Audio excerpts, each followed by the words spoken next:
Voulez-vous récapituler? Récapitulons. Quoique ce soit inutile, les espaces sont infinis, mais ma compréhension est grande. Abyssal, Madame la Duchesse, on s'y perd. Quand commençons-nous? Il y a 2 siècles, le Polonais Copernic installe une petite niche d'observation à Danzig, un vrai couloir. Il s'y résout à évoquer, en excentrique, un monde héliocentrique. Traduisez. Le soleil ne nous tourne pas autour. Il est au contraire le centre de nos Mais balades. c'est une révolution! Vous ne pouvez pas mieux dire. Ah, le soleil, enfin, j'ai du mal à... Et pourtant il tourne. C'est un point de vue. Mettez-vous au centre de la pièce. Tournez sur vous-même les yeux clos.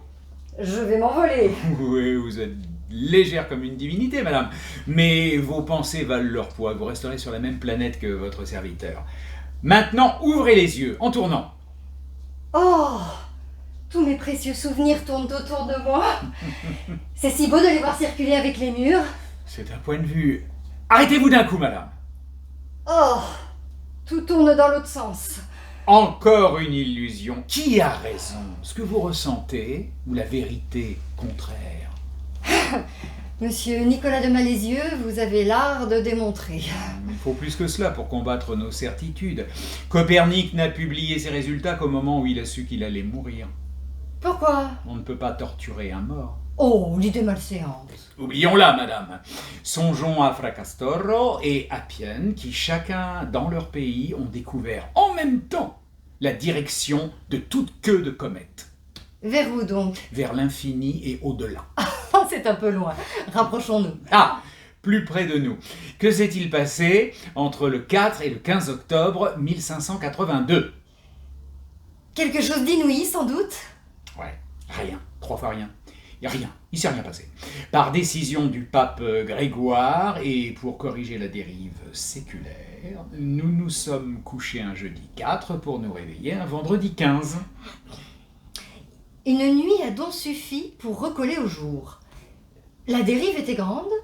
12 minutes par an, 20 heures par siècle, pendant un millénaire et demi. J'ai horreur de l'algèbre et vous le savez. Jeudi 4 a 10 jours de retard et va se confesser le vendredi 15. Très amusant. Humour pontifical. Léger comme une bulle. Oh.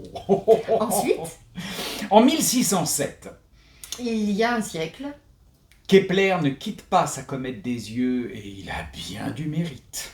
pourquoi? Parce que la lunette est inventée en 1608. Et elle change tout, la lunette. J'imagine. Sur mer immédiatement. Mais Galilée la tourne vers le ciel l'année suivante et il découvre ce que nous évoquons ensemble, les anneaux de Saturne et les phases de Vénus. Le mariage et l'amour.